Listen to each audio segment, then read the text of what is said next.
What's up, man? It's your boy Reese, and I'm on the Courtney Hall Show. Thank you, everybody, for tuning in to another episode of the Courtney Hall Show. Sitting next to me is comedian, actor, father, husband, is Mr. Reese. How are you doing, Reese? Good, I'm good. How are you? Doing good, doing good. Thank you so much for coming on my show. No problem. Now, let me tell you, you are hilarious.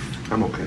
Absolutely hilarious. Okay. Even off camera, y'all, he was making me laugh, okay? Talk about your comedy, your page. You have thousands of followers. You get thousands of views. Talk about where you started.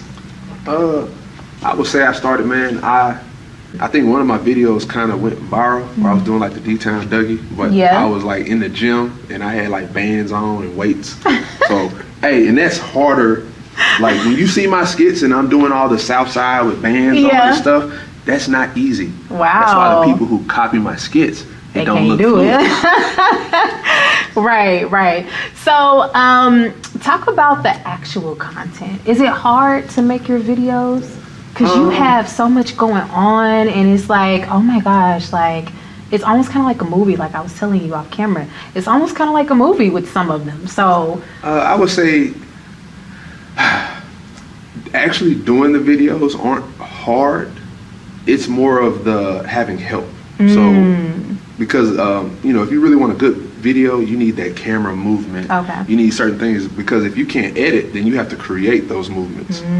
So I just luckily love doing tech stuff. So it's a little bit easier for me to do my videos because I know how to edit, and I get on YouTube and I'm on there for hours looking at other people showing me, how to, do my certain little Ken Burns or effects or things of that nature. So it's a little bit hard sometimes just because I don't have the help, but yeah. I kind of like the thrill. That's why like even if my video doesn't do anything, I just love like the 6 people who liked it. Yeah. Because of like how much effort like I put into like the editing. Like I'll be up from like 12 to like 7 in the morning. Wow. Like editing, and then I'll go get some kolaches.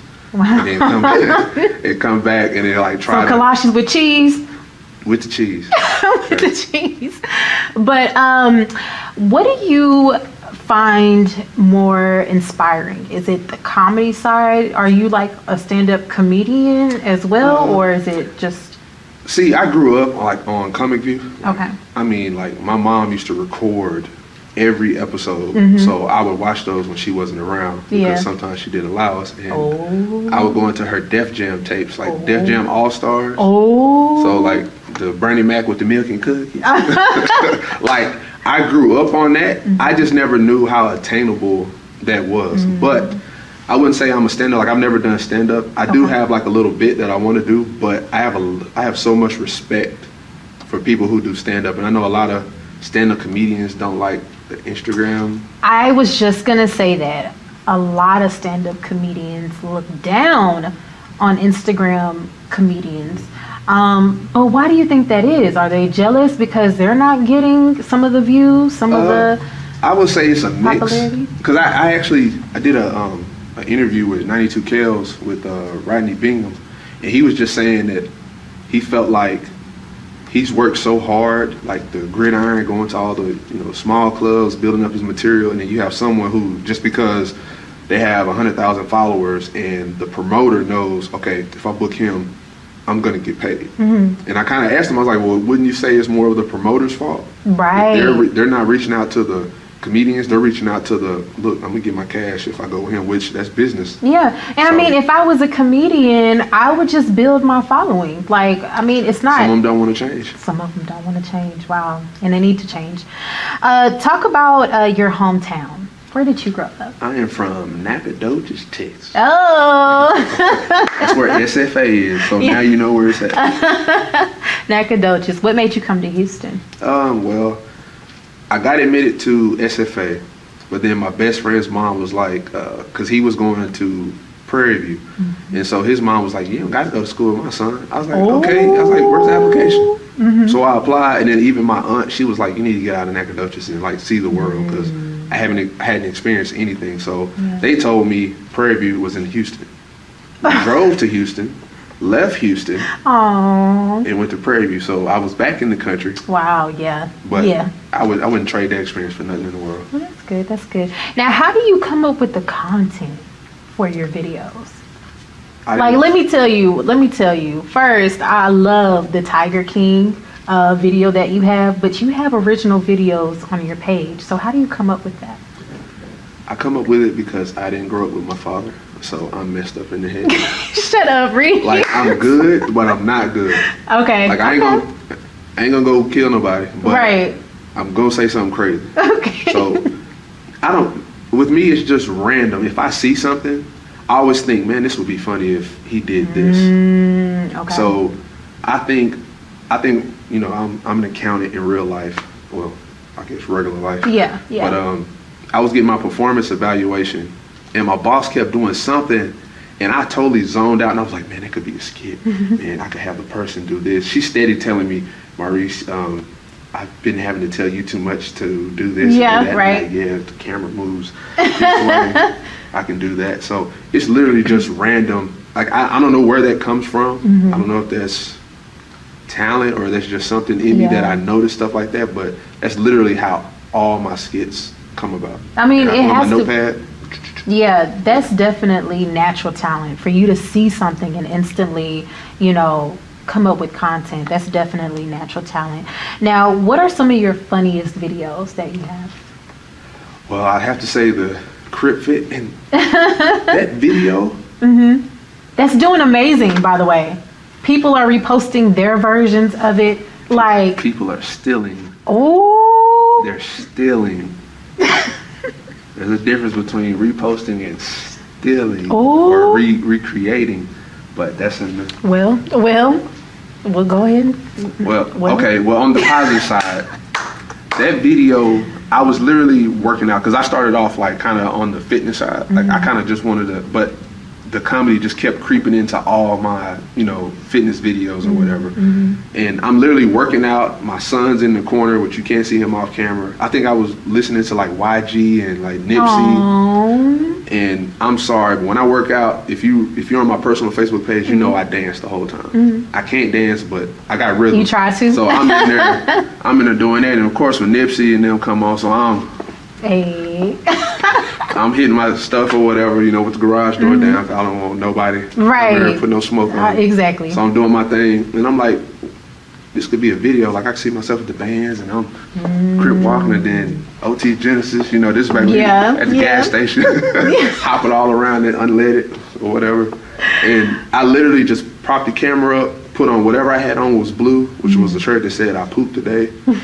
And then for some reason, I think it was because of the beat, the Dog Pound Gangster by Daz Dillinger, and the fact that on the wall it's supposed to say the Sweatbox, but the DAS fell off, so it says Eat Box. Oh my God! So everyone kept saying, "Ooh, he a freak! Like, what is that in the back?" So it was. But little did they know, it wasn't even supposed to be like that. So many things. The Eat Box. My son ran through with a red shirt on. Oh my God. I happened to stare at him like, you know, blue, red. Yeah, right. Like, it was so many random things that happened that it just was the perfect storm. Wow, such a genius. Now let's talk about your son. You know, everything that's going on in the world today. How do you explain that to your son? And how do you cope yourself? I would just say, like, he's so young at this point. I just try to, because my whole thing with me trying to make the world better, like my way or whatever, is I feel like I brought in this little person to the world. So I need to make him as positive as possible. Like, I need to make him affect some type of change or be the difference. Because the way I grew up, like my father, you know, I love him now, but you know, he wasn't there. So, and I always feel like for some reason when your dad's not there, for most people, it makes you a better father, or it should, because you should see what not to do or whatever. So I just feel like if I bring him up like a real man should, I'm going to affect some type of change, because then he's going to bring his son up or his daughter up, and then that should be like a change. So I feel like us as a generation, I'm starting to get deep. No, that's okay. Like, that's what we need. I feel like a certain generation is going to have to take an L so the next one can come up. So like how you can say like the Martin Luther King era, like those people took certain L's, getting beat in the street and all that stuff to kind of give us, you know, some more rights. Now we're gonna have to take a L. Like, can I work the rest of my life to build up all my money, to build some type of wealth and just give it to my son? Or do I just want to have fun because I got one life to live? Right. And, you know, he gotta, you know, I was able to do it. Why can't he do it? Like, that's what I grew up on. Okay. Okay. You know, what do you think fatherhood is? Is it just being present? What is man, you got to be present, and you gotta show them. Like, I just posted a video of me working out. I could have told him, man, go back in the house. Like, you gonna get hurt. You're in the way. I can't work out right. But he was watching me. I had the weight in my hand, so he picked up one. Oh. You know, so it's like, you know what? I might not get the pump that I want today, but my son, you know, hopefully, you know, he sees this and he's getting more fit. He's, you know, I can see that he's watching me. So you got to be present, but then while you're present, man, you got to be doing something positive. That way because they emulate everything that you do. Exactly. Now, what if he says, Daddy, I want to be a comedian? What would you say? Because you have your degree, you've been in the corporate world. Would you tell him, no, you need to go to the corporate world? See, I'm a real safe person. So I picked accounting because, for one, I was good with numbers, which accounting is more than just numbers. It's actually understanding the numbers. But every business deals with money. Every business has numbers that they need someone to account for. Listen. So he's teaching us. If oil and gas goes down, I can go over here to this industry because they're trying to make money. They need an accounting department. So I pretty much can always have a job. I can go do payroll. I can go do financial analysts. I can do, you know, I can do anything in the financial world. You know, taxes, it kind of opens me up. But if like you're just I don't know, a biochemist and ain't no chemist stuff going on.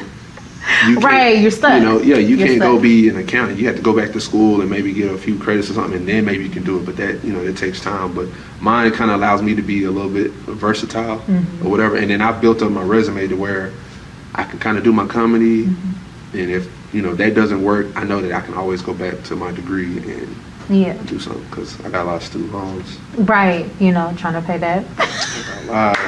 We talked about this before. Yeah. I got a lot of student loans. Now listen, who inspires you and why? Let's do top three. Top three? I would say like a Kevin Hart. I know most people would probably say something, but I don't like just the fact that he's like big. I like that he has his team. And me and you were talking about how hard it is to try to film this stuff when you're just by yourself. Like, you can create good content, but you can create way better content when you have like a squad there. So like with the whole Kevin Hart thing, like he got to spit. He got Run Everline Boss, who shout out to him, and he reposted one of my videos, and it kind of blew up my page a little bit or whatever. So I was always a fan. I didn't know he was from Houston. So I was like, wow, that's perfect or whatever. But he builds up his entire team. He got his one guy who does fitness, so he brings them up on the fitness side. He got his other guys who are comedians. He brings them up on that side. He got his guys that are writers. He brings them up on that side. So with me, you see my partner, D-Rick05, Dedrick Taylor, he sings. So a lot of my skits where I'm redoing songs, like we did the Old Town Road, but we did like Old H-Town Road. Yeah, that was him? Old H-Town Swing. Oh, that was me and him. Okay. So I can't sing. What about the video with the bubbles? Was that him too? Yeah, that was him on there singing. Oh my gosh, okay. Yeah, so the one who is shawty with you. Yeah. So like, I try to highlight, whoever I'm with, I try to highlight whatever they're good at, because then it makes the video better, because they're being natural. Okay. So anytime I have a skit where I need somebody singing, I'm gonna have these sing, because I don't know what it is about when you have a friend who can sing, who can really sing. You just, it's like you want to hear their music. They can't hear how good it is, but like for some reason to you, it's good. Yeah. And I think that's good. So so Kevin Hart, you said D-Rec, one more person. It can be in general. It doesn't have to be with comedy. Man, I'll say like, boy, you better say your mama inspires you. I mean, they inspired me, period. Because like my mom, like she was like a single mom coming up with us. So it wasn't until I got grown that I realized like how much she really went through having my own kids. Okay. So I had it fully together when I had kids. My mom, she was working. She wasn't, she was HR for a big hospital, so she but she was like, kids are not easy. I have it together, and I still be wanting to throw my son through something for him to land on something soft. In case CPS. Okay. So, I mean, I can say my mom, but just far on the comedian side, like Bernie Mac. I watched that some milk and cookies. Like, we can't cuss because that's Bernie Mac. No, you can't. Bernie cuss. Mac and Samuel L. Jackson no one can cuss like them. Yeah. Oh yeah. They can do it, and it's like, okay, that's just I used him. to practice cussing like Samuel L. Jackson. Yeah. I can't say it. Why is Samuel L. Jackson, why is he so popular? He's lasted through generations and why is he? It's certain people that you can tell like they're real. Like he's real. Like he's hit every genre. Yeah. And like every movie, like you see him, but like you're not like wondering if he's gonna actually pull off the scene or the role. You just know that he's gonna do it. It's like, oh, Samuel L. Jackson is all right. We know we finna right, like, exactly. And it's not even like diluted or anything. It's like you want, maybe like a young Jeezy. Okay, he's finna talk about dope. Right. But like Samuel L. Jackson, it's like, I know he's gonna say he's gonna cuss. Yeah, there you go. Exactly. So how do you get to that level? I think you got to put in the work. Like I even I saw like an interview where he was saying that like he doesn't like turn down anything. Like he does everything. Okay. So to me that's a humble person. Like that's someone who they're not like, oh, that's a low budget film, I ain't doing it. Yeah. Like, and I feel like the same way with you, because I know that whatever you put out is going to be funny. Now, it might be something Tiger King or Call of Duty, which we're about to talk about, but I just know it's going to be funny. The same thing with Samuel L. Jackson. So you're saying you just have to be humble and do everything. Yeah, and be open. And like I feel like that makes you better, because if you're only trying to just do certain stuff with certain people. I mean, almost kind of like Will Smith. We talked about Samuel L. Jackson being humble, never turning anything down. Will Smith, he was in a movie, I believe 7 Pounds, where he played someone that was gay. Now, would you play a role like that? Because I feel like that role kind of put him into another circle. And I'm going to say a non-black circle. And he started getting more in-depth roles. Would you do that? See, I don't know if that's my lane. Okay. Because to me, I feel like you kind of gotta, as an actor, like I've never fully acted. Like I'm acting in my own stuff. So I'm doing what's natural to me. So if it's not natural, I don't know if I could deliver what they want. And then, whenever you're being paid to do something, they're gonna want you to do it a certain way, and they may do.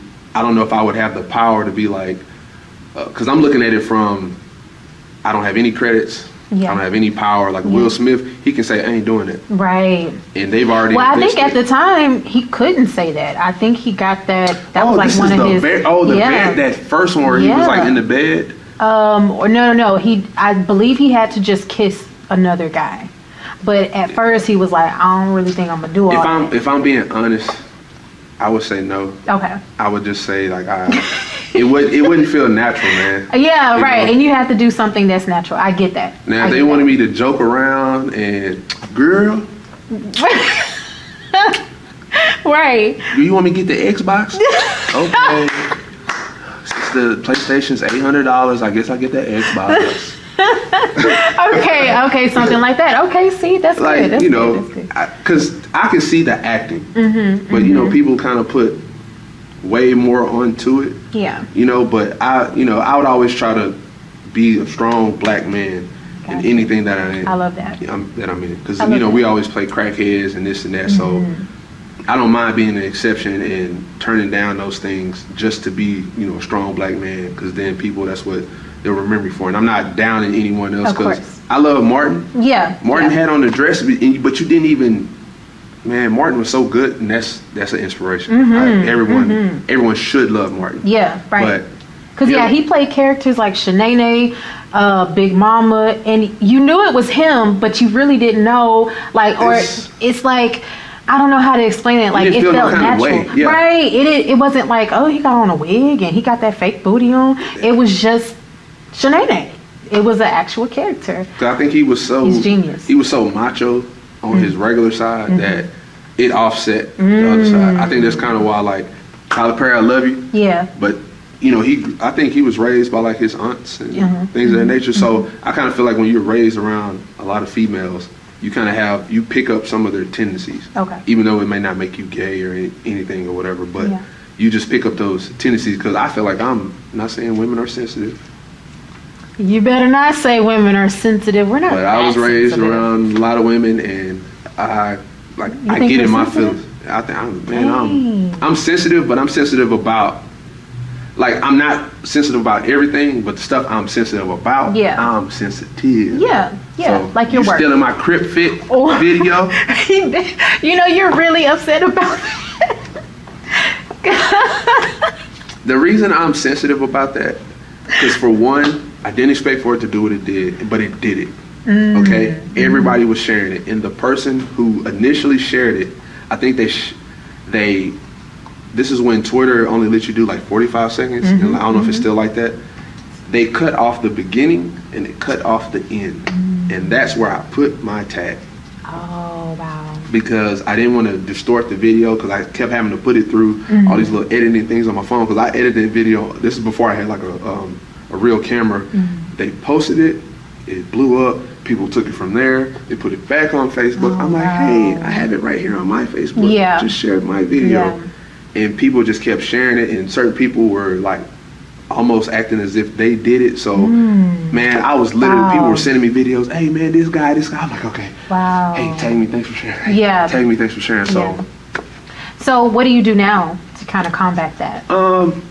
If it's well, you're known now, so it's not like you know, if somebody sees it, they'll be like, The only bad thing that can happen now is if somebody remakes it and then they act as if they came up with it, because it's not like the entire world saw it, so someone else can remake. Like, there's two guys, they remade it. He remade it, and I know he copied me verbatim, because it's literally verbatim, step for step. There's certain moves that there's no way anyone could have put all those moves together with the equipment and said, I came up with this. So people are like bigging him up, and I'm looking at him like, dude, you clearly saw my video. So like, I commented, and he was like 100. Wow. So I just was like, whatever. And then another guy copied him, so he didn't give him credit. So now he's getting copied, and then he posted, but he has a little bit of a bigger following. Okay. So I saw his TikTok go from like 75,000 people to like 100. Wow. So in the video, all because of you. The video almost has like 1 million views, and I'm like, dude. And I think before it even blew up, I tagged him in my original video on the date that I posted it. Like, hey, bro, like. Wow. I said, just pay homage, man. Yeah. Man, he could blow up and go into another stratosphere. Just give me my credit. It was good. I don't care. I don't want nothing from it. It's just. So. Let's talk about Call of Duty. Your Call of Duty videos. They're amazing and hilarious. My favorite one is where you have your friend on the side, the little horse or the little stuffed bear, and then you come in with the gun and then y'all pose. Like, that's my favorite video, but all of them are super funny, super cool. How do you do that? Well, that's hours and hours of playing Call of Duty. Because, I think that's the biggest thing right now, because everybody's quarantined, so they have no choice. Like, so every guy, and ladies, the ladies play it too. I know some ladies that's cold with them sticks. Okay. But everyone's playing Call of Duty. So if you're like, on Instagram, you make content, you kind of go with the trends a little bit, and that's natural to me. Like, I get off, like, sometimes I'm playing Call of Duty too much to where I'm like, man, I need to be shooting a skit. I need to be writing something. I need to do something like that. So for me, it's just natural. And for some reason, somebody on Facebook said, hey, I have a ghillie suit that I need to get rid of. And I was like, how much? She's like, $30. Meet me at Freddy's. I'm looking at it, I'm like, man, I got a real live ghillie suit. Wow. Wow, that's cool. People do that a lot? Say, hey, I got this. You wanna? It was just on Facebook, and a girl, someone just like you, black girl, was selling a ghillie suit. Like, I don't know why that came across my timeline. I was just like, Because it was for you. Listen, when it's for you to do whatever, I believe that this comedy thing is you're gonna be propelled to another level. This is for you. So it's not surprising to me that some random girl that probably didn't even look like she would have a suit had the suit for you to do the video. Now listen, what would you tell your younger self?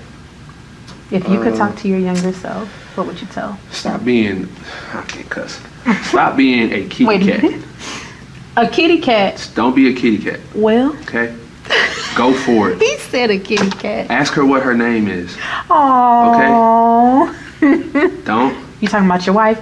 Okay, now. All right, now. When I first, like I used to work at Lowe's when I was in school, and I left for a while. And then when I came back to my position, I was a cashier. I say it like I was somebody. I came back to my cashier. I was at self-checkout, stuff like that.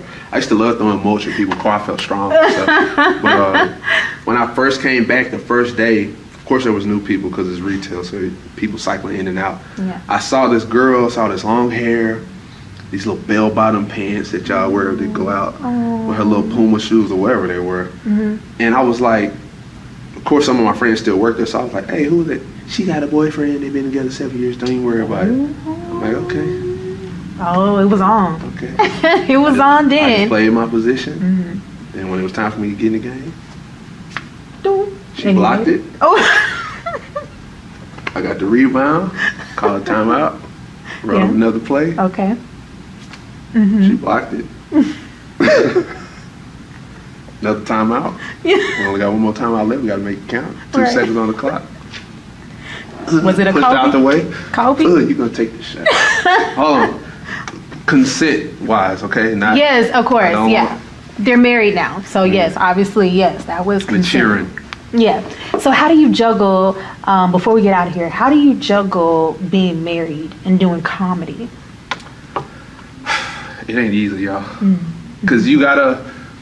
A lot of people say, man, I'm doing this for us. I'm doing this for us. No, you're not. That's a benefit of you doing it, but you're really doing it for yourself. Because if my wife says, I don't want you doing this anymore, I'm going to be mad because I can't do it. I'm not going to be mad because I can't provide for the family with this or possibly one day. So I kind of just, I mean, you gotta put yourself in their shoes. You know, like, do you want to watch the kids all day while you're out filming? Because to her, she thinks I'm out just having the greatest time of my life. Sometimes filming, not saying it's not fun, but it's stressful, man. Stuff ain't going right. People not showing up. You're having to create. You're thinking about views and likes. That's why I've just had to tell myself, like, if this is for me, it's gonna be for me.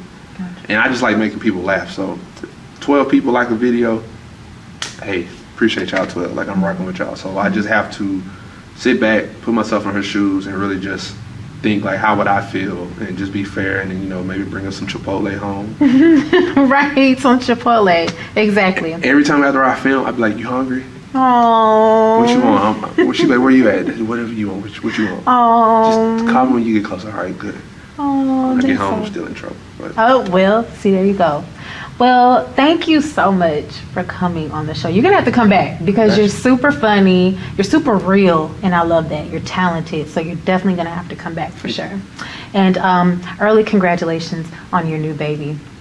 Thank you, little Tay-Tay. Alrighty. And thank you all for watching another episode of The Courtney Hall Show.